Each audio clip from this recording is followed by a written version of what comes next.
Welcome to Designer Digital's bi-weekly tip, August 30th, 2013. This week, how to darken edges or create a vignette in Photoshop and Elements. Vignetting refers to the darkening or desaturation of the edges of an image so that the focal point is highlighted. Whether you're vignetting a photo or a piece of digital paper or even an element, you'll want to use a non-destructive technique. This will preserve the original image and give you more flexibility if you change your mind later. Here's how.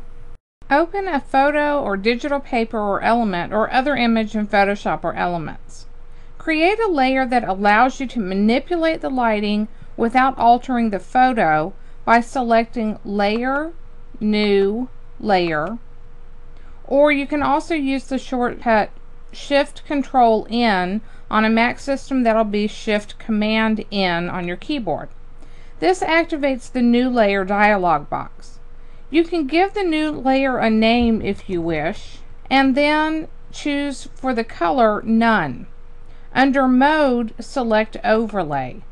And when you do that, this box down here will become active. Fill with the Overlay neutral color 50% gray. Go ahead and tick that box and click OK. Check the Layers panel.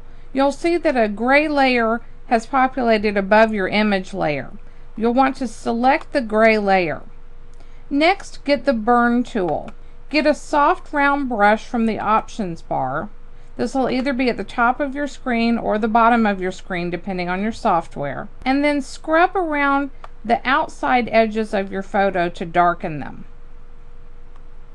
Change the options in the options bar at the top or bottom of your editing window and experiment with changing the range from mid-tone to shadows or highlights, and change the percent of the exposure if you'd like more or less darkening.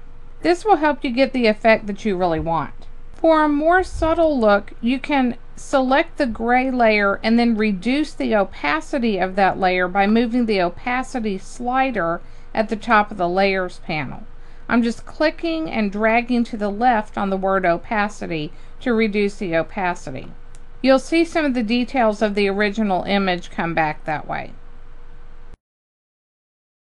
For a more precise look, you can get the elliptical marquee and choose a large feather in the options bar. I've set my feather to 50 pixels here, and then just draw out an elliptical marquee that highlights the focal point.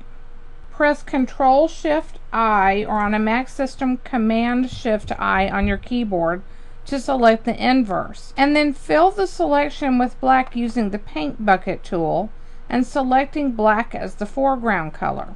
Just click once in this area to fill it with black.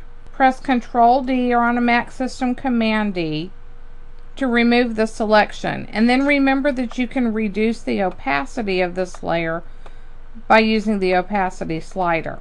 You can also create a new gray layer to apply lighting effects filters to your image.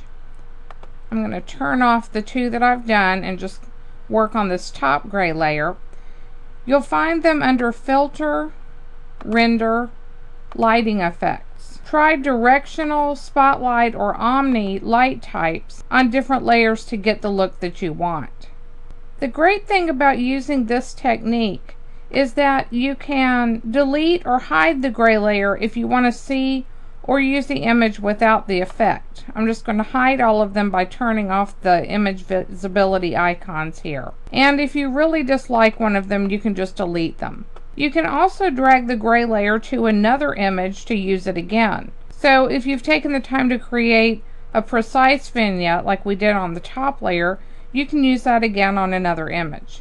Thanks so much for watching, and be sure to check back in 2 weeks for the next Designer Digitals tip.